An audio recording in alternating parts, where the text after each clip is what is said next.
Welcome to Voices of Australia, the podcast that explores different perspectives on how to build a cohesive society. While acknowledging Australia's original inhabitants, the Aboriginal and Torres Strait Islander peoples, every other Australian traces their roots to somewhere else. Since the time of federation, the politics of who gets to start anew in this land has been a dominant theme. According to recent results from the Scanlon Foundation Research Institute's Mapping Social Cohesion surveys, there has been a significant increase in positive attitudes towards migrants in Australia. 76% of people agreed that immigrants make Australia stronger in the 2022 survey, up from 63% in 2018. And 94% agreed that people born outside Australia are just as good citizens as those born in this country. However, a housing squeeze, return to normal immigration levels, and an intended overhaul of the migration system has brought further dynamics to the conversation around migration in the Australian context. Together with our guests, we're going to delve into the nuances of Australia's approach to migration, the impacts migrants have had on our communities, and the necessary reforms needed to build a more cohesive society. To begin, let's first reflect on how we got here. To help us shed light on the post-war history of migration in Australia, our first guest is Con Pagonis. With a background in public sector management and policy development, Con brings decades of experience in migrant settlement and multicultural affairs, having worked extensively at all levels of government. Con's insights will provide valuable insights on the challenges and opportunities of migration. Welcome, Con. Thank you, Anthea. Con, I wonder if you could just tell us a little about what interested you to pursue a career in the multicultural and migrant policy space. I think the opportunity to work with people was what interested me. I had my mind set on a public sector at the federal level career, and I spent my first decade in the labour market area. And in 1986, I had the opportunity to move to Sydney and to take up a position with the Immigration Department, initially as a old-style migrant hostel manager, and an opportunity to work directly with people and to provide direct services in an area where people were facing the challenges of settling in a new country. That's what attracted me, the opportunity to work with people rather than in a sort of more back-of-house bureaucratic role. Absolutely. Now, over the time that you've been involved in the multicultural sector, there have been quite, I think it's fair to say that Australians have changed in how they appreciate some of the benefits and strengths that come from migrant communities. Have you noticed sort of misconceptions that you experienced perhaps back when you first started in that space that have changed over time? Probably. I mean, obviously, we need to go back even a bit further than that to understand the shifts in Australia's attitudes to new arrivals, particularly people who haven't come from the UK, which was our traditional source for population growth. I think the crunch came at the end of the Second World War, in fact, if we can go back that far, where we had a population of only 7 million in a country the size of Europe. And we were almost invaded. And both sides of politics at that juncture recognised we needed rapid population growth for two main reasons. One, for the defence of such a large continent, but also to feed into post-war reconstruction and development of manufacturing. And at that juncture, in fact, that year, 1945, which is the year the Immigration Department was created in August 1945, even before the war had ended, the mantra was populate or perish. But up until that point, in many ways, like the rest of the world that was Eurocentric, Australia was very racist. And in fact, we had the White Australia policy. In fact, In fact, the first piece of legislation passed at the beginning of Federation in 1901 was the Immigration Restriction Act, White Australia policy. So we've come a long way, to answer your question, Anzia, from 1945 to now, where the starting point was, in fact, the White Australia policy, to a point where we've got a non-discriminatory migration policy.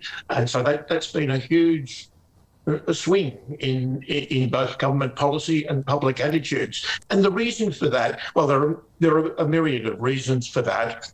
But the first and foremost, in the late 40s and early 50s, when Australian government set themselves the nation-building challenge of growing the population rapidly, the first challenge we faced is we could not source the sorts of numbers of new migrants that we were aiming for just from the UK, and gradually that fed into the erosion of what was essentially a racist migration policy.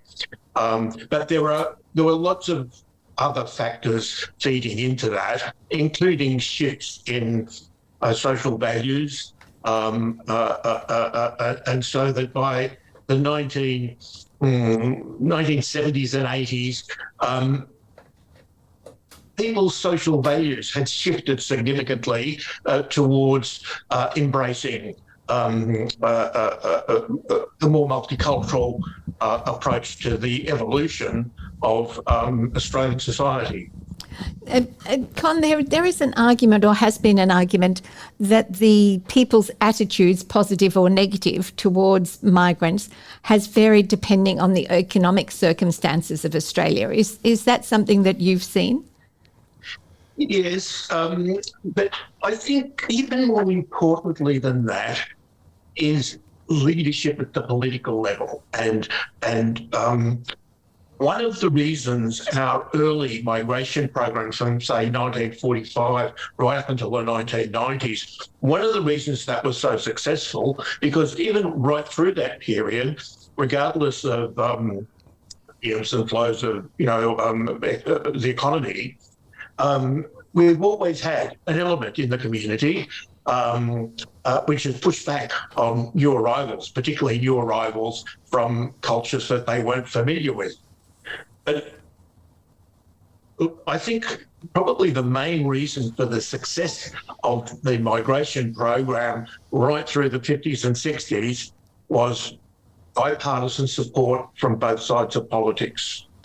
Migration wasn't allowed to become a political football in the way that it was from the late 1990s onwards. And so even though there were significant elements in the broader Australian community that pushed back on new arrivals, obviously first Greeks and Italians and then people from other areas of the world, the most significant factor in my mind as to why that was managed well is that both Labor and Coalition supported the immigration program and didn't turn it into a political football. That fell apart by the late 1990s, and the immigration program was politicised, and it's been quite unedifying, if you like, in the way governments have led, or in fact not led, the public debate around migration and migration levels. And so can we know that Australians are very, on the whole, very supportive of immigration and very welcoming and very comfortable with the diversity that's developed in Australia. But do you see any sort of resonance of these negative narratives that coming back up each time it becomes more and more of a political football? Well, yes, I mean, the Australian society has a whole range of views on most things, including immigration, and there's always an element in the community that will push back on migrants and new arrivals from different cultures. And we saw that again in the late 90s. I mean, I date Australia was world's best practice as a migrant receiving country in terms of how we settled and how we managed diversity right up until the late 90s, I think. And then with the 1996 federal election and the subsequent rise of Hansonism, that gave voice to that element in the community that wanted to push back. Now, it's always elastic. And as you say, Anthea, people's economic security feeds into that sense of insecurity and accepting significant numbers of new arrivals and so on and so forth. But that element is always there. And again, it needs to be managed with strong political leadership, which we haven't had a lot of over the last 20 years. I think, again, I go back to my point I made earlier, and it all comes down to leadership, particularly political leadership in the public opinion arena on these issues. And it's such a sensitive area politically because politicians are concerned not to lose votes and constituency. That sort of played out in the late 90s where with the rise of Hansonism, the Howard government in the late 1990s recognised that it needed to give some leadership and in fact pledged $1.3 billion at the time of the 1998 election going into 1999 to develop an anti-racism strategy. Again, it balked a little bit because market research at the time indicated that there would be a pushback from significant parts of Australian society if there was strong leadership on anti-racism. And by 1999, we rolled out the Living in Harmony program, which was, looking back and in retrospect, a very soft option to address those elements in the community that were pushing back on cultural diversity and significant migration from various parts of the world. Yeah. It is interesting throughout all of that, though, that Australian support for multiculturalism has just continued not to waver and in actual fact to grow. So there must be something happening regardless of the leadership at the local level that is really entrenching people's understanding and familiarity with new arrivals. Can you think of any sort of strategies or programs that you've seen that might have been particularly effective in the past around fostering integration and social cohesion? I think, as I said earlier in the discussion, I think there's been a significant shift in societal values and attitudes over the last 2 or 3 decades. Do you think those societal values have, what do you think has influenced those societal values? I think there's a quote from Martin Luther King, and I can't remember it exactly, but it sort of says something like the arc of history, is a bit of a bow, but it leans into social justice and justice. And I think that's the way attitudes in Australia have progressed in the post-war period. We've gone from being, not to mince words, a racist society pre-war, one that had an official White Australia policy, to one today that is overwhelmingly embracing cultural diversity and multiculturalism. And I think that's because societal values have shifted, not only in Australia, but around the world. And feeding into that, I think the greatest influencer on individuals and local communities is engagement. Yeah. When people engage with others from different cultures, particularly people from particularly for new arrivals, once they have opportunities for engagement and forming friendships and familiarity, that is the greatest eroder of othering people or being fearful or xenophobic about people from different cultures.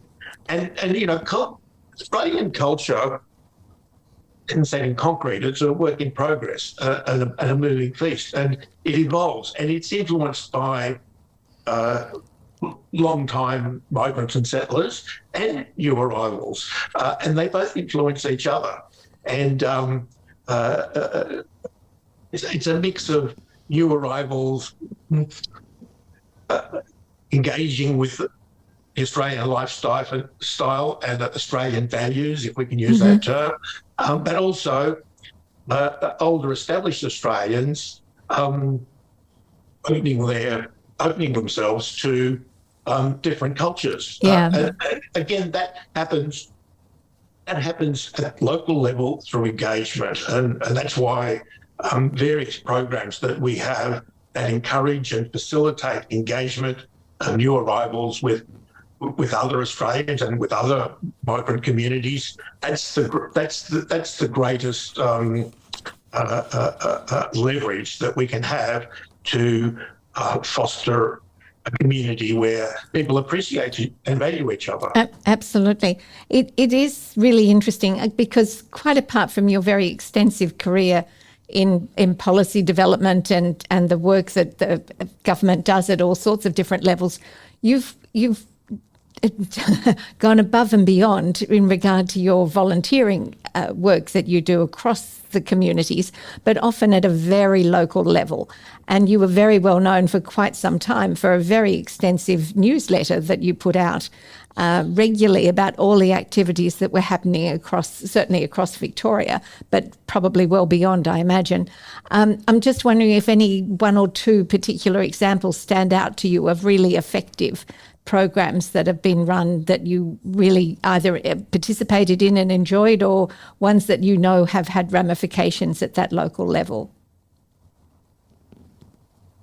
There's a whole range of things that are happening at local levels. I mean, the whole Welcoming Cities initiative, for example, has a focus locally through municipal local government. So again, I think that's been a wonderful initiative, particularly in the absence, and this is what's driven my engagement with Welcoming Cities, in the absence of the federal government from the late 1990s moving away from providing intergovernmental and community leadership on issues arising from cultural diversity. We had that move away from strong national leadership since the late 1990s, and that's been compounded to some extent at state level, and I'm talking nationally, and even at local level more recently, from organisations that provide leadership sectorally to local government. I think the attraction for me, for example, of the Welcoming Cities initiative is its local focus, and that it is operating in not so much a vacuum, but in a significant vacating of the leadership space, particularly for local government, from federal and state governments. And I think ideally that leadership should come back. And I'm hopeful and optimistic that this year's multicultural framework review that's been conducted by the federal government will move us back to a position of federal government giving strong leadership to the whole sector intergovernmentally and to the community at large. But I agree with you that that sort of leadership is only meaningful when it translates to things happening on the ground at the grassroots level in local communities. It's interesting, Con, that because I had made a note to raise this, the Multicultural Framework Review, which is about to be undertaken. Given what you've seen over all the time that you've been involved with this particular sector and the work that's been done in so many different areas, what are some of the things that you think need to be taken into consideration to ensure that the broader society has a voice in this multicultural framework review? What do you think it should concentrate on? I think the starting point is having effective machinery of government to address multicultural public policy. I think looking back through the post-war period, the most significant period of leadership from federal government on multicultural public policy development was 1987 to 1996, when the function of multicultural policy development was located in the Prime Minister's department. At the moment, it's in the Department of Home Affairs, under the responsibility of the Minister for Immigration, Multicultural Affairs and Citizenship. But from that position within the bureaucracy, multicultural policy development does not have the leverage with other portfolios that it would have if it was in a central policy coordinating department. Once you've got the function within the Prime Minister's portfolio, in a position where you can vet and cast a multicultural lens across all cabinet submissions, and you're in a position to have significant leverage with Department of Health, with ageing, with disability, with all of the portfolios, because at the end of the day, we've got to detach multicultural policy development from immigration. Yes. They're related, but not exclusively.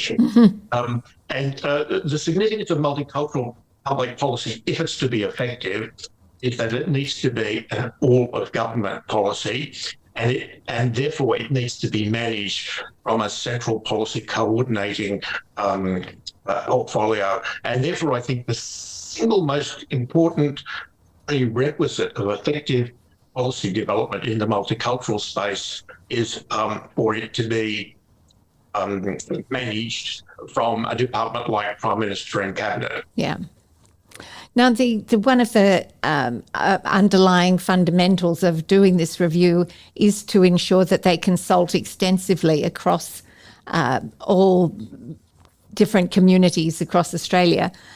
How feasible do you think that is? And is it something that other community-based organisations can actually help to facilitate? Absolutely. I think the review reference group and the review panel, and I'm sure they're looking at doing this already, but they should look for partnerships with key organisations that have that connection with communities at the local level. Organisations like Federation of Ethnic Communities of Australia, organisations like the various state-based ethnic communities councils who've got memberships in the various local communities. But the other thing to bear in mind, Anthea, is that multiculturalism is not just for ethnics. Multicultural public policy development is for all of us. Everyone. As I said earlier, Australian cultural identity is a work in progress. It's not something that's set in concrete. It's it's something that grows and evolves. And like the societies themselves. Right. And as you've said a couple of times, the broader Australian community, people from older established communities, just as they're paying far more attention than they did 20 and 30 years ago to the significance of Indigenous culture in defining what it is to be Australian, so too have more recent migrant communities fed into that evolution of Australian identity. And so in consulting with the community, I think the individuals that have been charged with the responsibility of making recommendations to government by March next year need to find mechanisms to engage with the whole community. Mm-hmm. So obviously organisations like FECA, like ECCB, will give the review panel an entree into migrant communities. We also need to find ways of engaging with the broader community so that we take everybody with us in terms of where we want to go with developing further. It is a really interesting thing, and I've got another couple of questions, but the really interesting part about Australian, or in actual fact society today, is that many of those structures that existed in the 1940s and 50s, whether it was through church or whether it was through local clubs, or many of those things don't necessarily exist in the same way as they used to. And so getting even to people from European backgrounds becomes just as difficult as trying to find people from particular smaller minority communities. So have you got any thoughts about, I guess it ties in a little bit with societal values, but this whole sense of how society is actually changing and our ability to view ourselves as an all-encompassing multicultural community rather than one where there's the multicultural sector and there's everybody else. Any thoughts on that? Yes. No, I think we need to break down that barrier and recognise that Australia is a multicultural society now, goes without saying, but more importantly, that multiculturalism and a multicultural identity where everybody has an opportunity to contribute to how we see ourselves as a people and a nation. We need to find ways of getting everybody. There'll always be an element, Anthea, of people who are pushing back on this, a minority, but nevertheless a significant minority. And so we've got to be careful that, I suppose, we don't talk in generalisations that imply we're all on the same side, because there are a range of views. But look, that's a challenging question. I mean, certainly in the migrant and refugee affairs space, we're all familiar with a range of organisations at the national and state level that the review team for the Multicultural Framework Review can partner with to get access to and to consult with a range of views within migrant and refugee communities. And you do that with the broader community. As you say, Anthea, the institutions that were there representing the broader community, particularly, for example, church organisations and so forth, aren't there anymore. I suspect we probably need to engage more through the media and in fact social media, but certainly the mainstream media, to have that discussion and debate and engagement with the broader community. But also it needs to be, I'm presuming there we do consultations for the development of this new multicultural framework, there'll be some sort of face-to-face community consultations, and we just need to find ways that when we're inviting people to participate, we're not excluding anyone. Yeah. Thank you, Con. I've got one last question, though, which is that you started this by saying the reason you got involved in the multicultural space was because of your love of people. What got you involved in jazz? Oh, jazz, goodness. Look, I suppose that's out of left field answer, but I'll try. In the 60s, when I was at high school, there was a revival of African American blues music in the UK, led by people like John Mayall and Eric Clapton and others.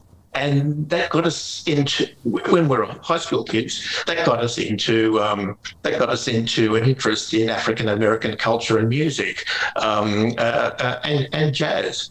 And I sort of put that to one side through my career where I was very busy, for 40 or more years. But when I retired, I had more time to go back to that interest that started really in adolescence and explore it more. And that's one of the interests that I've pursued since I retired from paid work Absolutely. about 8 or 9 years ago. Yeah, I remember you giving me a recommendation when I was visiting New York about a place to go and hear Woody Allen, I think, playing jazz. Is that right? That's right. We saw him in New York. I forget the name of the venue, but it was a hotel he played regularly at. And he's quite an accomplished traditional jazz clarinetist, as was one of the people I was very close with in Melbourne, Nick Politis, who passed away 18 months ago. And I learned a lot from Nick, who was well known and well regarded, not only in Australia, but in New Orleans, where he was playing regularly since about 1963.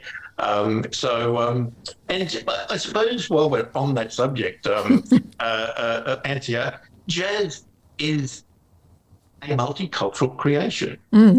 Its genesis was in New Orleans, and its genesis owed everything to the coming together of European, African, Anglo-American, Latin American influences to create a new music form, which is in fact America's greatest cultural achievement, jazz. But it's a product of cultural diversity and the coming together of different cultures to create a new art form. Thank you. Thank you very much, Con. It is fascinating, isn't it, to see how many things have actually been the result of people coming together.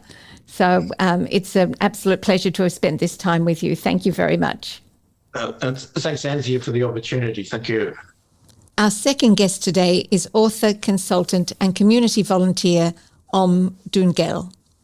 Is a thought leader, passionate about helping individuals and organisations explore and use their full potential through a strengths-based approach. Having faced and overcome hardships through his own life experiences, including having to leave everything behind and flee his home country, Bhutan, his philosophy in life is to come out wiser through every challenge rather than remain wounded.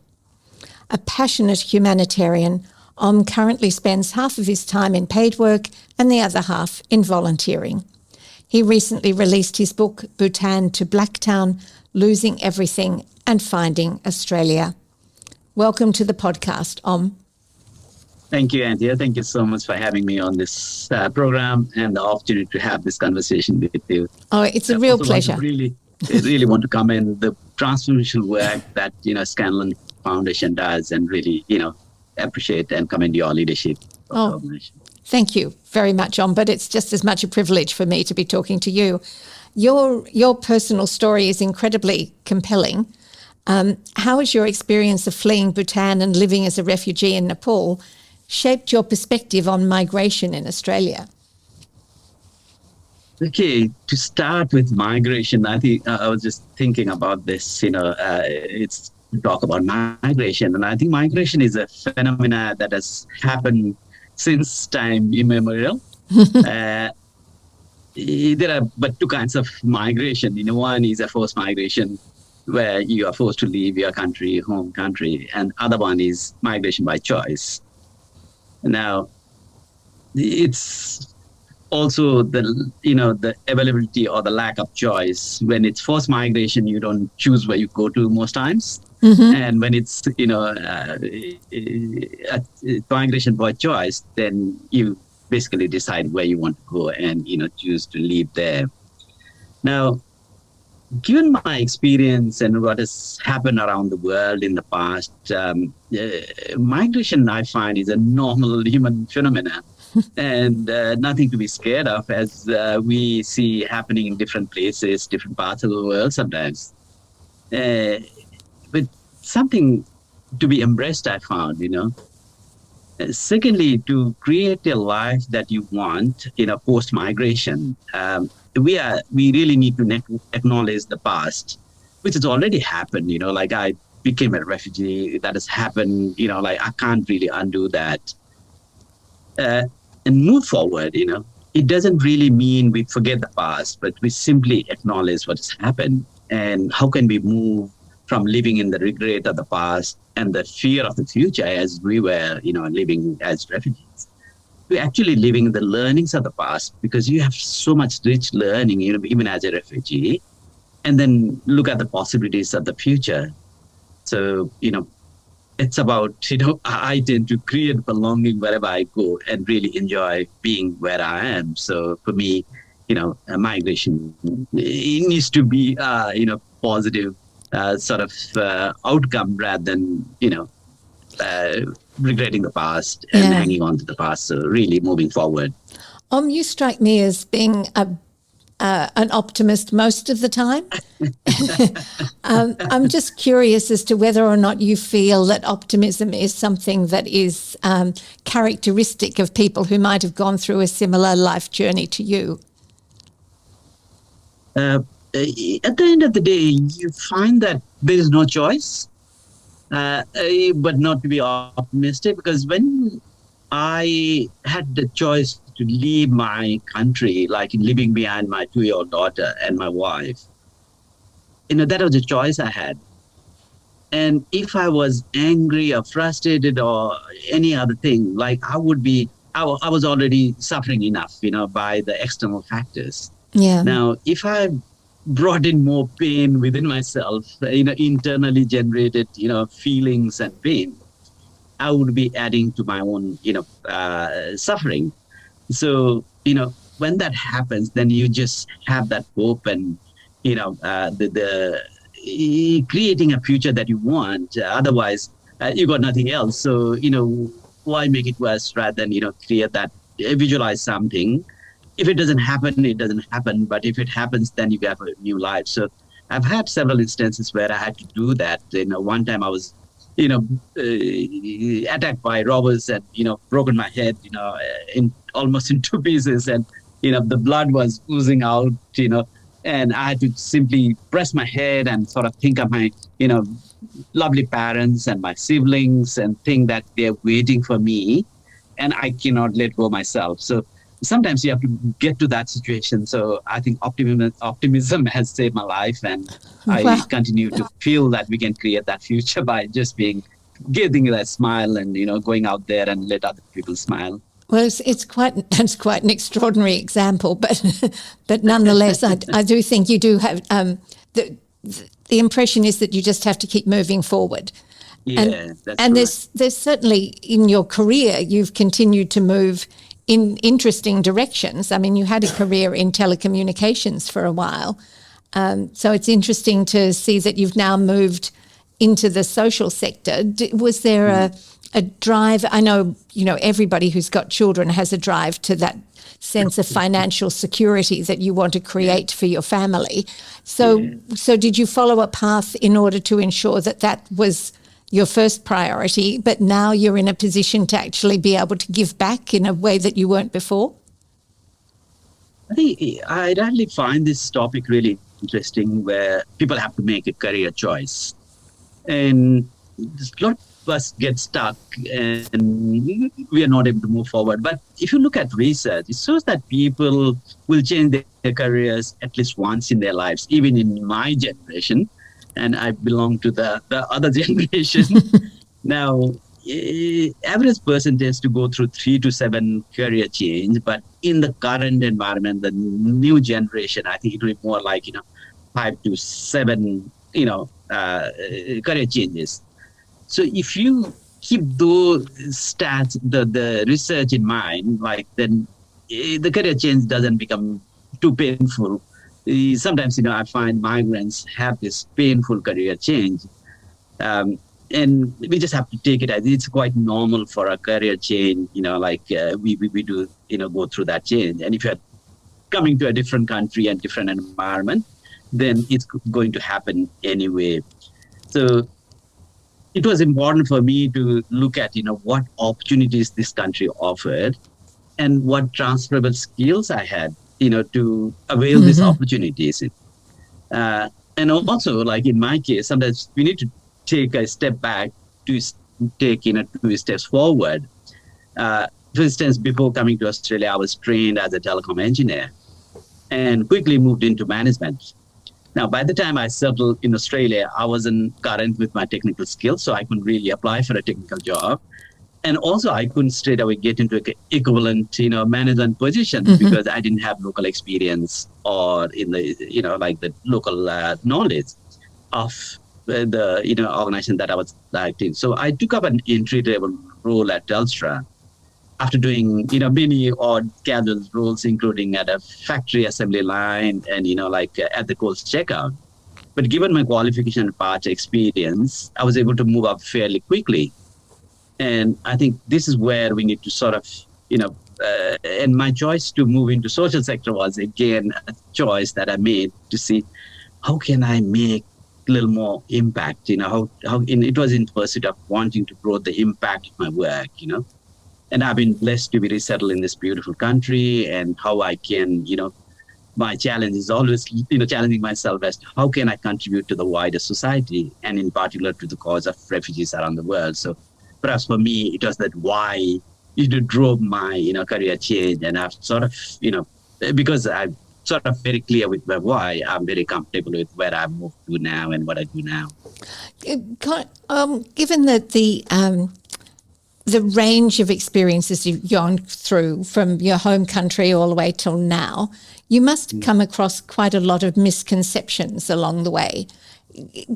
Are there any that stand out in particular to you, or ones that you found have sort of continued to exist within society that you wish that we could change?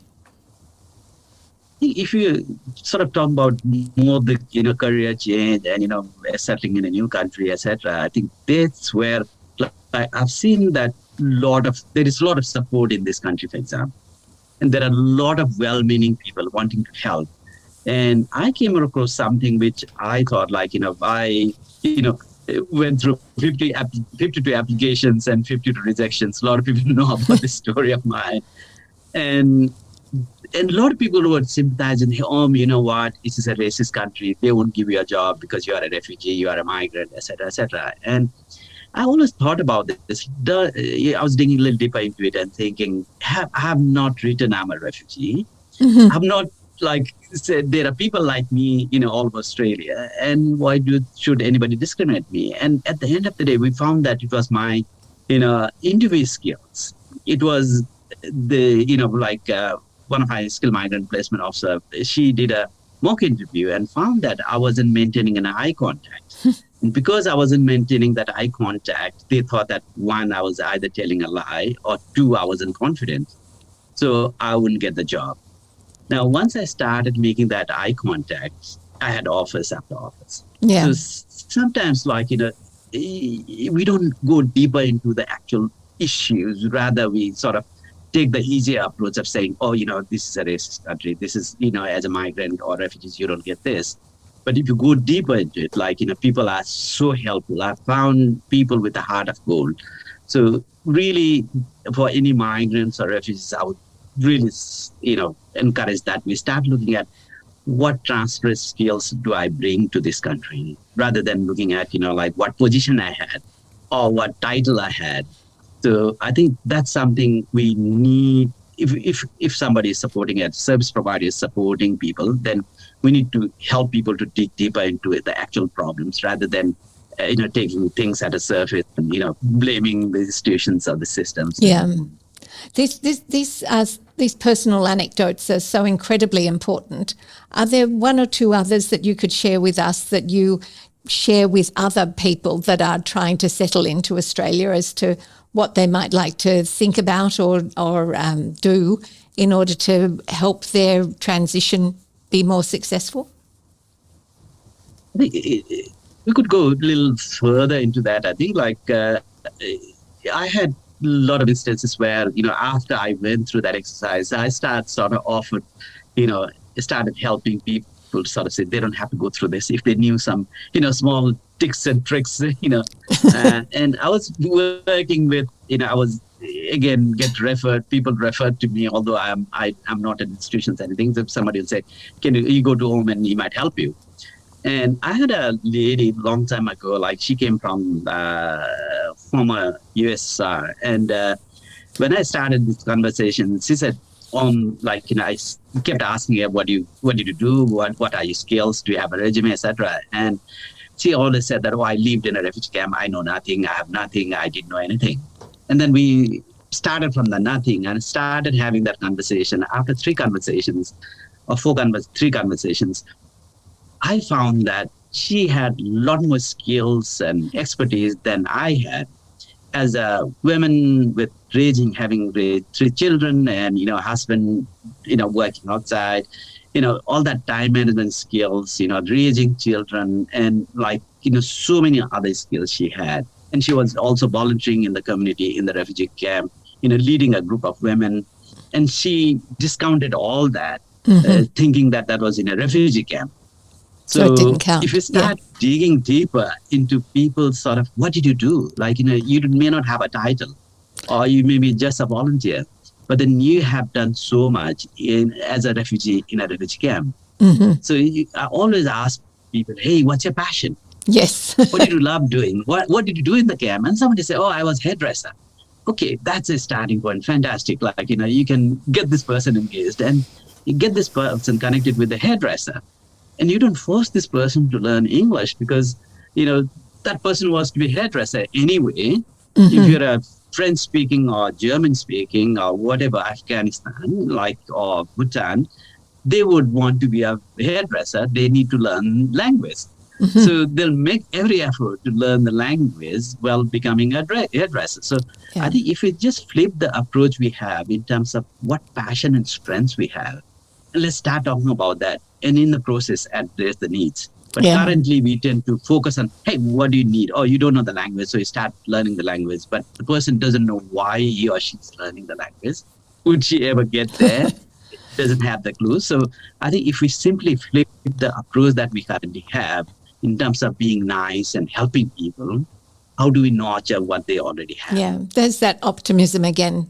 I suspect that there are people that just come and spend time with you just to get remotivated to keep on going. So I'm not surprised. Thank you. There are also situations, though, aren't there, where the work environment is something that you're unfamiliar with, and the same way that you talked about the interview skills. I heard from somebody recently about a young man who had casual jobs in a warehouse but had been successful in getting a new job recently where he was at a desk and it was an ongoing permanent role. Well, he hadn't had that experience before. And so after the first week, which had been incredibly busy and very full on, he decided to take a few days off. And my friend caught up with him in Woolworths and asked him, how come you're here? And he said, well, I just thought I would take a few days off. And it was because he was so used to doing casual work where if you had shifts, and if you didn't necessarily want to, you were a bit tired and didn't want to go, you just didn't answer the person that was calling and they'd give that shift to somebody else. And he was completely unfamiliar with the fact that if you were going to take a few days off, you actually had to tell people ahead of time. So there was no malice in what he was doing and he wasn't being tardy. He was just not familiar with the processes and nobody had explained that those were the expectations. So sometimes it's that process on both people's sides, isn't it, as to what you presume people know and what they actually know. Yeah. And in fact, you raise a very important point, Anthea, because initially when the Bhutanese Humanitarian Settlement Program started back in 2008, they were very well-meaning service providers. They said, this fellow is really smart. He's doing some voluntary work. We'll give him a permanent role. They said, no, slow down. Let them learn the, basics before they get into, so that they're not getting a favor, in comparison to others. Rather, they become equally competent so that they can do the job later. Because if you sort of simply give them a job as a favor, then, they won't be able to perform and later on they, fail, they'll have a bigger fall. Mm-hmm. Whereas, we said that let them take this opportunity to, do some voluntary work, let them get trained, let them get acclimatized with the local environment, and then as equivalent to everybody else, you give them a job in as a competitive sort of through a competitive process rather than giving them a favor. Yeah. So we were very conscious of that, people being failed or some organizations saying that, okay, we want more people with lived experience and, get more people with, refugee background. But then they need to build their capacity first, be competent and know that, the current local work environment before they can get it there. So it's so really important, isn't it, that organizations be learning spaces as well as the individuals themselves. So it's a two-way street. That's absolutely. Right. Now, we've mentioned a couple of times that you've recently released a book. And I'm curious because there is a lot of talk around about the storytelling process, but you collaborated with James Button in writing that book. Yeah. Why did you choose to collaborate, and what was that experience like of storytelling your own personal story by working with somebody else that perhaps hadn't necessarily had any of those sorts of experiences that you wanted to tell? Yeah. I've got a fairly, again, it goes back to the Scanlon Foundation. That's why I started by saying, I'm really, appreciative of the work that, the Scanlon Foundation does because, it was one of those projects where I think Scanlon Foundation commissioned a project to do, Blacktown narrative years ago. Yes. And that's where James contacted me and somebody told him that you got to talk to if you're doing something for Blacktown.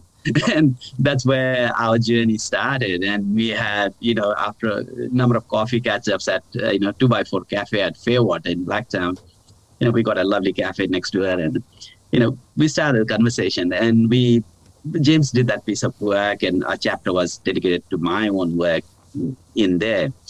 And during that time, I learned that, I had written a manuscript for my book about 10 years ago. I left Telstra back in 2013 and, I used to have a notebook next to my desk, bedside table. And, I'll get up, I'll have some thoughts around 2:00 at night and get up and, start writing. And later I realized that I was disturbing my wife and that I would not switch on the lights, but I'll stick to something. And next day I would sometimes make out what it is, or sometimes I wouldn't make out what it was. But that's where I started that. And 10 years ago, I had done a draft manuscript. And when I met James and started talking about it, I thought, wow, this is really interesting because I have a story, but James is a story writer. And if I did on my own, maybe 1,000 people would read it, or maybe 500 people would read it, because would I be able to make people turn a page? That's really important when people want. There are so many books around there. Who knows? What's Omdungal's story about? So it had to be made readable. So I think that's when we continue to have that conversation. And James offered to sort of work with me, and I thought, this is what I've been doing for the last. Since this book was announced, launch of the book was announced, I have been getting calls from all over the world, especially from the diaspora, Buddhist diaspora. And, uncle, I wanted to write a book, but, I don't know where to start. And this is what I'm telling them, guys, don't do it alone if you don't have that capability. And I have done a lot of writing myself, but I didn't feel that, this, for the quality of the book that we wanted, I had that capacity. So, it was almost standing on, James's shoulder in terms of the quality of the writing that we would get into this book. And I had that story. So I think that was the reason I think we sort of collaborated and we built that friendship. And, James has, and his family, when they come to Sydney, we spend a lot of time together and sharing a lot of, dumplings and, glass of wine. And when I visit there, Melbourne, I'm there meeting his mom, and he's got a lovely mom in his 90s. And we both have moms in our 90s. So there's so much common between us. And he's just, I'm blessed to have someone like him. And, Sydney New South Wales Press, which is, again, amazing publisher. Oh, he's an amazing storyteller, James. Yeah, quite terrific. Amazing, such a simple man. My daughter and my whole family keeps talking about him. Just one last question before we finish. Yeah. What do you think Australia can do better when it comes to building a prosperous and vibrant society? Oh, that's big. Thought I'd finish on a simple question. Yeah, as Australians, I think we really have the opportunity to start with what's common because we are a diverse community. And like if I look at our Black town, we have people from 188 different countries and we speak 182 languages. Yeah. And if we start protecting our own turf, like we could be heading somewhere. So I think I always think of, as Australians, like let's start with what's common. For us, for instance, in my case, we can start with what's common as Blacktown residents. Mm-hmm.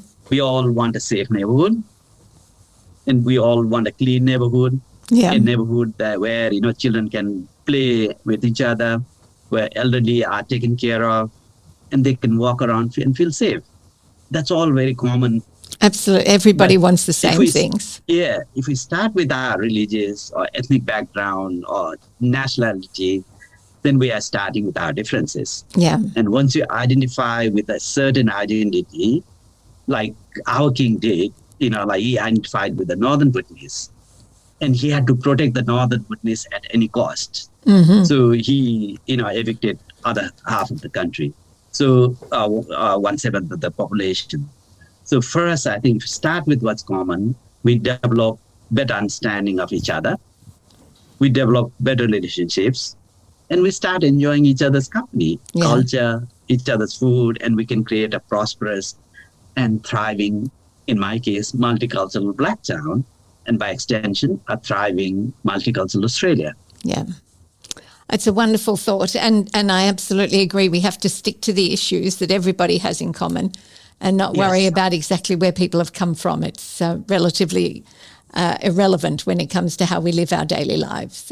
Yeah, and also finally build on what we already have rather than focusing on what we need. So how do we build and nurture what people already have, what's already working in our communities? Mm-hmm. In Blacktown, a lot of things are working in this community. Yes. So how do we build on what's already working on it, nurturing it, and let it, flourish? Absolutely. A great piece of advice. Thank you very much. And thank you very much for participating in this podcast. I really appreciate it. Thank you, Anthony, for the opportunity. I'd love to talk to you. Well, Faisal, thank you. You're our producer on this podcast. And so I thought it'd be great for you and I to just have a bit of a chat after two really, really interesting interviews that we've just had with Con Pagonis and Om Dungel. Really interesting juxtaposition, one quite historic and the history that Con had experienced around various policies and leadership, and which was something that came out very clearly with what he had to say. And then having a very personal experience of coming here as a refugee.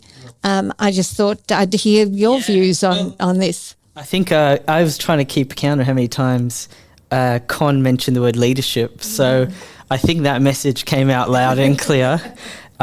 It was really interesting for me. I don't know how you felt about the nature of my multiculturalism and immigration being separate, like concepts. Yeah, related, he said, but different. But the nature for it to be in part of a central coordinating body like a Prime Minister's office, etc., that was something probably going to be part of the multicultural framework that's going on. Certainly, I think that that influence of such a framework across all departments is really imperative if we're really going to make this an integrated way of Australia working and not something that's just off to the side, as it were. Yeah. So I think that's really important. And even his interest in jazz, I thought that was a really left field, but it was a really great contribution, even how he linked it. I think there are, how did you feel about the similarities between what Con was saying about the barriers for people to getting to know each other, and what Om was saying is trying to find the commonalities in people? I thought that what they were both saying really linked well. Did you feel the same? Absolutely, but also how powerful that local community is. Yeah. That whether or not you're talking about common issues that we all have in our local communities, or whether it's about building that sense of familiarity and collaboration, both of those were really powerful messages, I think. But you can't underestimate as he said, the importance of leadership and language about how do we talk about multiculturalism within Australia. So I think there's some very important things. Sometimes I think leaders don't necessarily have the language, which you don't need to worry about at the local level. Yeah. People are just talking about stuff and life and what it's all about, whereas leaders seem to think that there's sort of do's and don'ts, and they get all caught up with themselves. And I think both Con and I don't think they used a lot of jargon, which is kind of telling us how this is life. Yeah. You know, when this isn't some distant thing, it isn't some random policy on the shelf that needs a particular sophisticated language. Sometimes these things are rather simple. Absolutely. Now it's going to be really interesting. Now this is the first of our episodes in this second series of Voices of Australia. So I'm really looking forward to what the next few episodes actually involve, and the interviews that we're going to be having should be really good. Yeah, I agree. And I think I hope that we get more of those kinds of unpacking of, you know, there's some of those misconceptions. So I think it was a great start. Absolutely. And we're going to be dealing with some very current issues. So looking forward to it also. Looking forward to having a bit of a chat with you after each of the episodes as well. So. It's great to be here on the other side, this time with the camera. So, thanks for having me, Anthea. You're going to be sticking around. Thanks, Faisal. We'll look forward to seeing you next time. Thanks for tuning in to the Voices of Australia podcast, brought to you by the Scanlon Foundation Research Institute. This podcast is produced by me, Faisal Farah, and with audio, visual, recording and editing by John Bigelow from Interactive Media Solutions. Research for each episode is provided by Agalos Makrijojos and Matthew Skidmore. Original music is by Steve Klapsinos. Learn more about the Scanlon Foundation Research Institute and all its works by visiting the website www.scanloninstitute.org.au.